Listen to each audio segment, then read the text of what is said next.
Olá, ouvintes! Antes de começar o episódio, eu venho aqui falar sobre a viagem que o professor Moreno vai fazer agora para a Grécia no começo de abril. Ainda há algumas vagas na turma e a gente reforça aqui o convite, caso você queira, caso tenha interesse em acompanhar. É uma viagem incrível, organizada pela Porto Brasil Viagens, que contratou o Moreno para ser o guia dessa imersão fabulosa no mundo dos mitos. O grupo vai passar pelos lugares mais fascinantes da Grécia Antiga e o professor vai junto, contando as narrativas que marcaram cada um desses locais.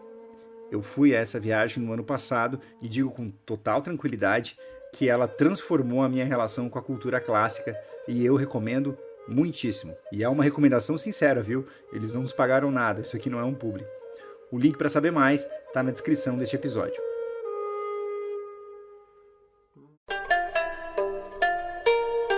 Olá, ouvintes, eu sou o Felipe Speck e esta é a Hora do Oráculo.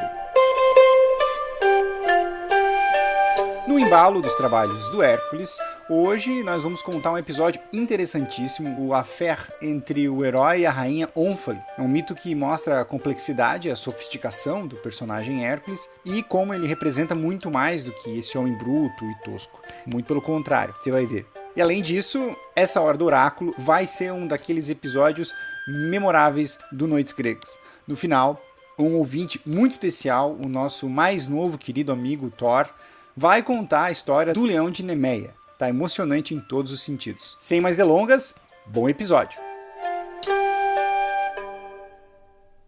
Curiosamente, na mitologia grega, os dois maiores exemplos de masculinidade, que é o Aquiles, o maior herói da Guerra de Troia, e o Hércules, que nós estamos acompanhando, são apresentados em episódios em que eles se vestem de mulher.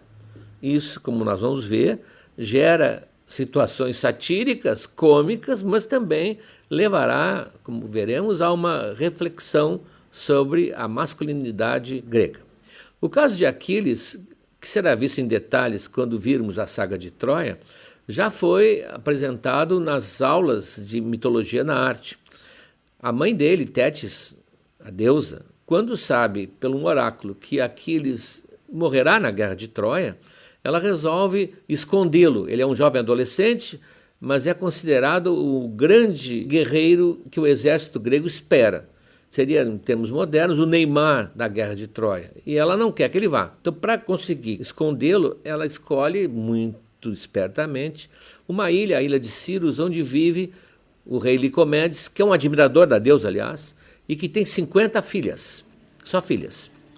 Ela se apresenta lá com Aquiles, totalmente emburrado, porque ela o vestiu de mulher, e diz ao rei Licomedes que gostaria de deixar ali a sua filha, que tem hábitos e gestos ainda um pouco toscos para uma moça, para que ela pudesse, junto com as 50 filhas do rei, aprender as artes femininas e a maneira de se comportar de uma donzela. O rei fica encantadíssimo por fazer esse favor para a deusa preferida dele e coloca o Aquiles vestido de moça, embora tenha 60 centímetros a mais de altura que todas as outras, e ombros largos também, coloca o Aquiles ali, esperando com isso escondê-lo da guerra. Nós vamos ver depois, mais tarde, como é que Ulisses vai descobri-lo, como é que vai fazê-lo se revelar, e todas as consequências de um jovem, na força da idade, colocado no meio de um grupo de moças todas bonitas e alegres, e interessadíssimas também em rapaz. Isso fica para depois.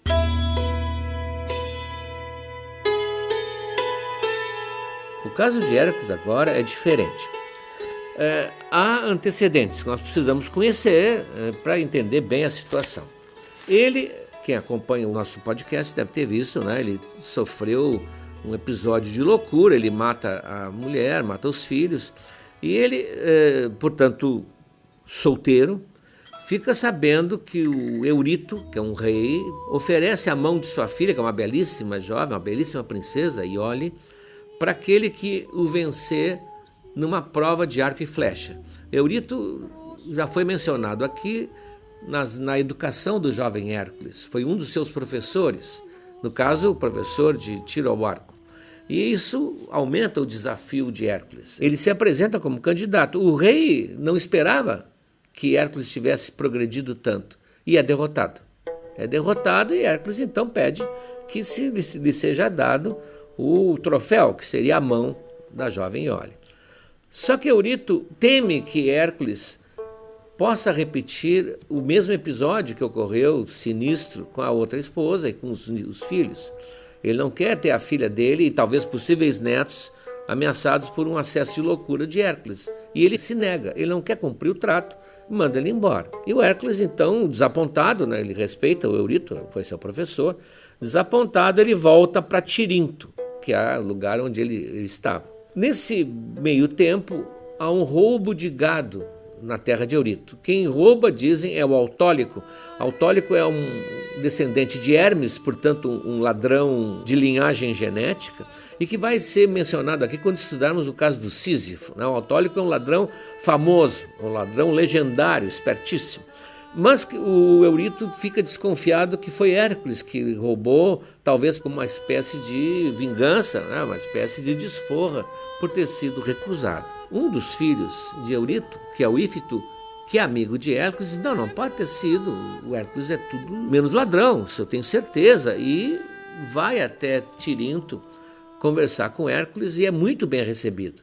Muito bem recebido, aquela cordialidade de amigos, eles bebem, eles conversam, eles têm assuntos para pôr em dia, mas voltam daqueles acessos de loucura, com certeza vindo de Hera, e quando ele está mostrando para Ífito a paisagem lá de cima da muralha de Tirinto, que até hoje existe, ele, por impulso, empurra o Ífito e ele cai lá embaixo, morrendo no meio das pedras. Ora, o Hércules fica desesperado, mais uma vez ele fez aquilo que ele não tem o menor controle, ele vai até o oráculo de Delfos, pedir uma solução, ou menos uma maneira de pagar esse crime. E o oráculo então diz que ele cometeu um crime não só matando o amigo, como deixando órfãos, que o Ífito tinha filhos, e que portanto ele teria que trabalhar como escravo, uns dizem por 1 ano, outros dizem por 3 anos, para alguém, fazer uma espécie de oferta pública, um leilão, e com esse dinheiro poderia então socorrer a vida dos órfãos que não teriam como sobreviver sem o pai. E ele então, como nunca se queixa de nada, como ele reconhece a sua culpa e ele é por isso mesmo considerado um herói para os estoicos, naquela escola filosófica, ele aceita o destino e submete-se sem reclamar a essa hipótese de ser vendido como escravo, que para o grego não é uma coisa terrível. Então, nesse leilão que ocorre, uns dizem que foi Hermes que organizou, quem compra Hércules é uma rainha, a rainha Ônfale. Essa rainha, ela vem da Ásia Menor, um reino chamado Lídia. Ela é riquíssima, ela é viúva.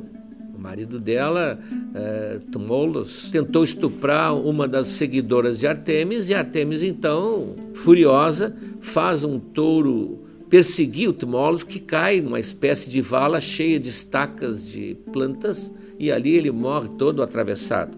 Então ela fica viúva e rica porque a terra da Lídia tem aqueles rios auríferos, onde sai muito ouro, exatamente onde mais alguns anos ou séculos mais tarde vai surgir o rei Creso, considerado o homem mais rico do mundo, que é personagem de belas histórias que já narramos no episódio sobre os oráculos. Ela então, riquíssima, arremata Hércules por 3 anos. A versão dos 3 anos é mais plausível porque ele fez muitas coisas nesse tempo e precisaria de muito tempo para fazê-las. Em princípio, ele deveria servir como uma espécie de herói de plantão, limpando a Lídia de bandoleiros, de monstros, de perigos, que é a sua função basicamente desde o início.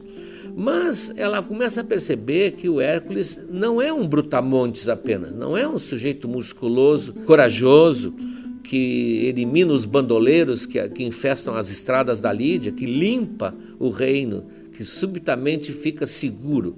Ele é mais que isso.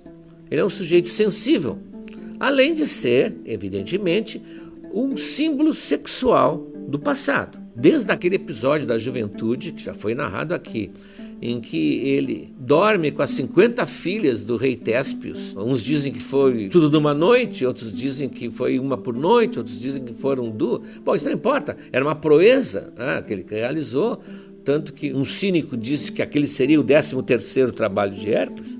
Então, desde aquele episódio, ele tem uma fama que o acompanha, uma fama de atleta sexual.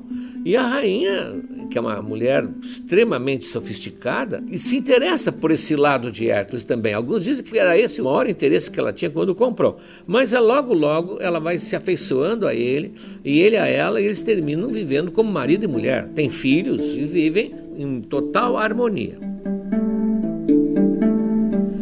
Bom, um aspecto íntimo desse casal é que eles se dedicavam a jogos eróticos. E a Ônfale, por sugestão dela, é claro, costumava trocar de roupa com Hércules, o famoso cross-dressing. Ela o enfeitava com colares, enchia de joias, diamantes, pulseiras de ouro, que até muitas vezes tinham que ser quebradas para poder caber no pulso de Hércules, que era um gigante. E cintos cravejados de joias de prata, chales de cores vivas. Diz aqui um autor, diz que ele andava com um chale roxo, uma nágua amarela e um turbante verde. Portanto, a combinação também era uma combinação pesada. E ele se submetia alegremente a isso.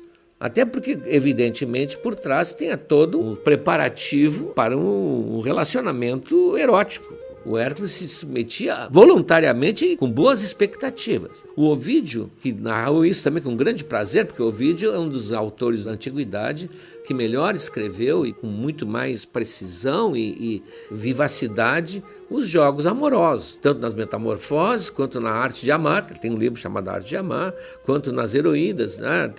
Ele é digamos assim, o homem mais sábio nessa parte da antiguidade. Ele dizia que ela punha sobre os ombros delicados aquela pele pesada e rústica do leão de Nemeia e arrastava pelo chão a poderosa clava do herói, que ela não tinha forças para levantar.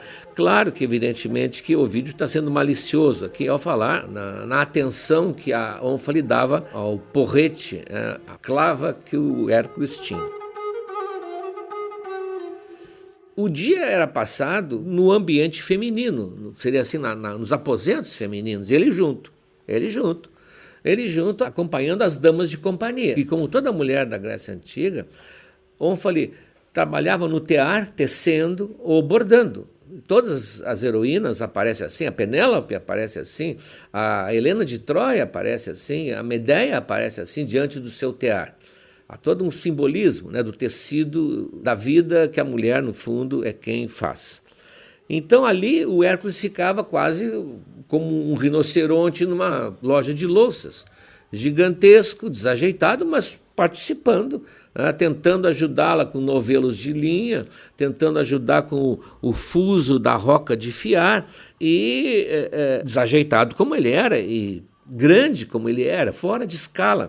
Então, sempre que ele errava ou quebrava muita coisa, arrebentava o fio, ela então o castigava. Ela tinha umas chinelinhas de seda bordadas de ouro, então ela dava pancadinhas nele para castigá-lo. Sente-se aí realmente um relacionamento mais íntimo sendo realizado simbolicamente.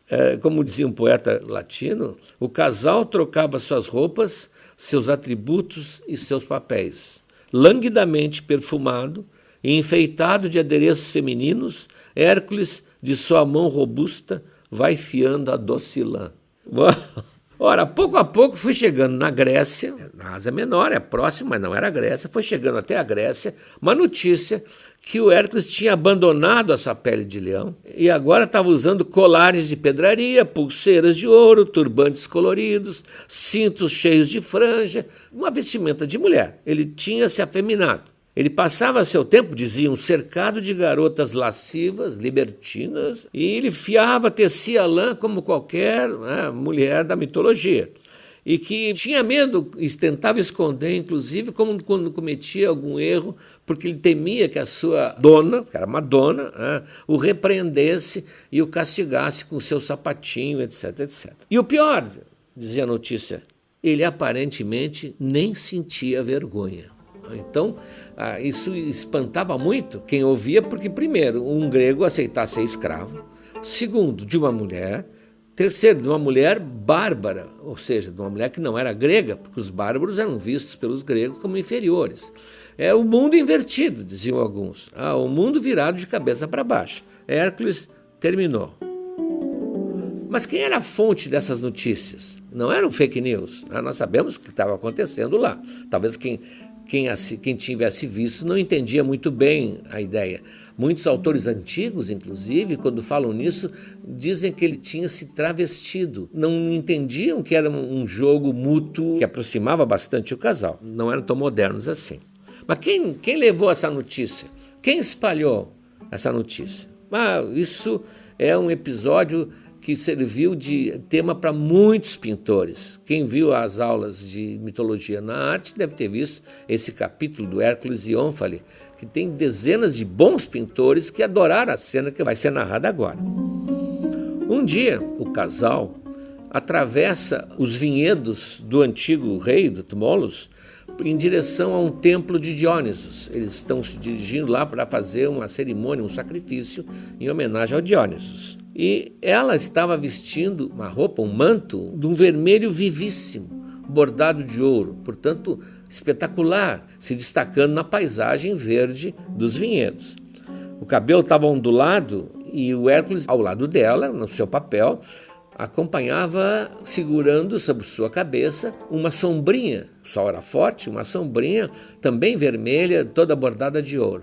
Então esse quadro, essa imagem de Ônfale é vista lá em cima da colina por olhos que não deviam tê-la vista.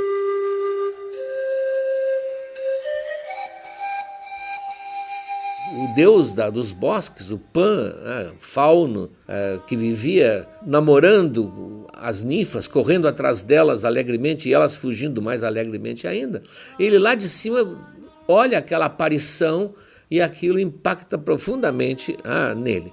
Ele fica enlouquecido de desejo.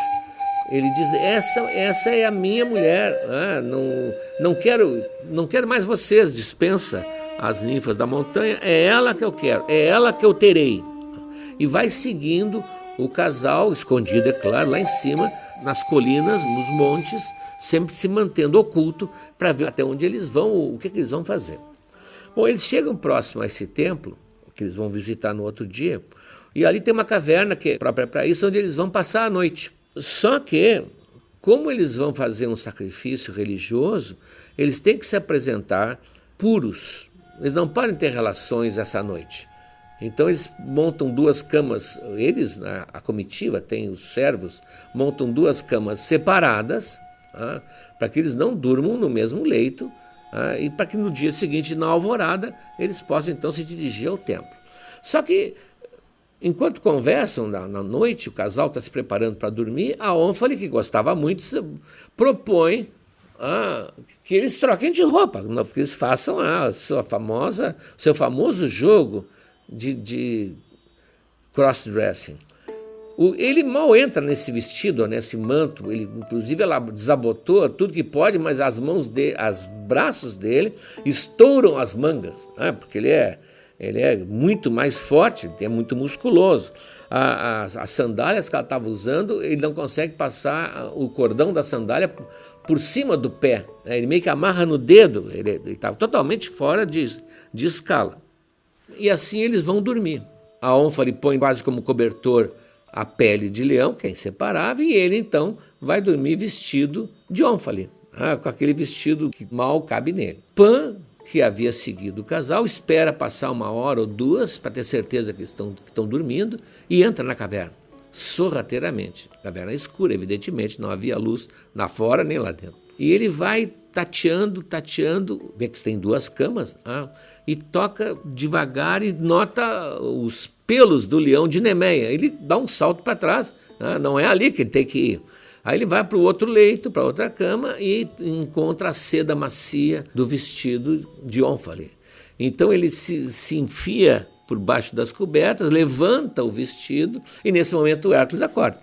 Acorda e quando vê que tem alguém sorrateiramente se aproximando dele, ele dá um coice. Ele dá um coice com o seu pé, o famoso pé hercúleo, que pega no traseiro do Pan e joga meio choramingando num canto da caverna. né, porque foi um pataço que ele levou. A Ônfale ouve o barulho, chama pelos servos, pede tochas, iluminam, e está aquela figura ridícula ali, ressentida, olhando ali por baixo dos olhos, enquanto os dois caem na risada total ao ver aquela cena inesperada. Então Pan, com isso, cria um ódio terrível a Hércules. E ele é o primeiro a ir à Grécia, dizendo: olha, vocês não sabem, mas o nosso grande herói agora se afeminou, e essa troca de roupas, que é pior, parece que é um vício que ele e aquela mulher têm. Então isso é espalhado por todos os reinos da Grécia, a fama de que o Hércules terminou. Bom, essa história, você pode ver, serve para tudo, é uma história burlesca, engraçada, e ainda mais que é o Hércules, né, desajeitado, com aquelas roupinhas da elegante Ônfale. Essa cena é muito estudada, principalmente por antropólogas e psicólogas que estudam essa relação de homem e mulher, dos gêneros na Grécia. E uma delas, que é a Mônica Cirino, que tem uma tese a respeito, ela diz que ali se encontram dois tipos de masculinidade, diz ela. A masculinidade de Pan, que é crua, pura, a luxúria masculina no seu estado mais primitivo, violento, agressivo. Ele vai atacar, ele iria, na verdade, violentar, se fosse a Ônfale que estivesse ali. Não havia menor respeito pela outra pessoa. É o que ele estava sentindo desde o momento que ele a viu, e ele ia tomá-la como ele costumava tomar as suas ninfas. E do outro lado, é um outro tipo de masculinidade que já incorporou o feminino dentro de si. Daí é a figura desse mito. Hércules é muito mais forte e viril do que o outro, porque ele não é mais só puramente masculino. Então, essa análise ela é confirmada, que o contraste, que os escritores todos que trataram disso, o contraste que se cria entre o Hércules, o corpo e a atitude, e as roupas que ele veste, mais aumentam a ideia de que ele é o super-homem da Grécia. Tiram aquele lado, vamos dizer assim, cruel, que seria do homem primitivo, e colocam o homem que soube aceitar com tranquilidade o seu lado feminino.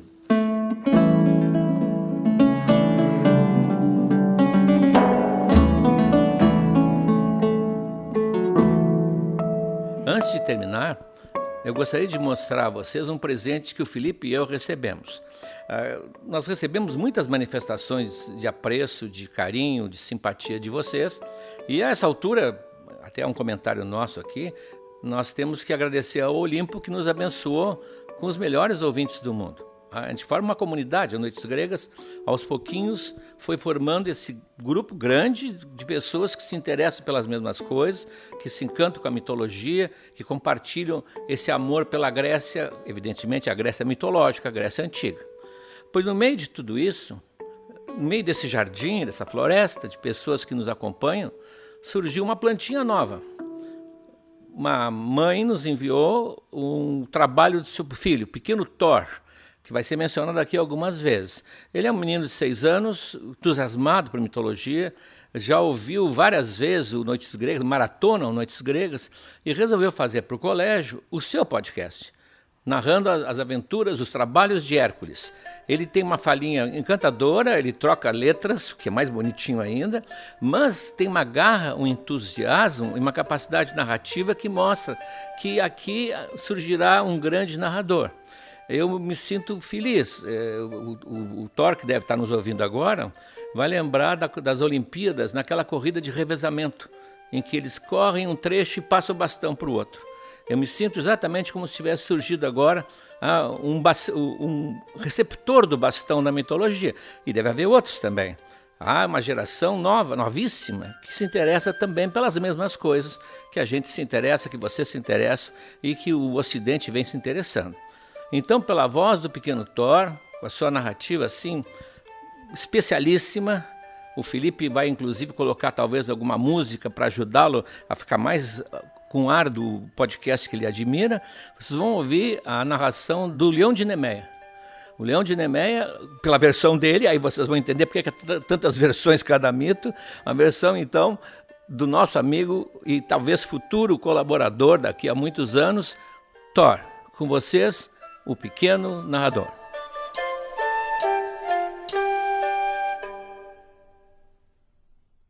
Oi pessoal, hoje a gente vai continuar os 12 trabalhos de Hércules. Então, o Leão de Nemeia, tá? Então, bom episódio.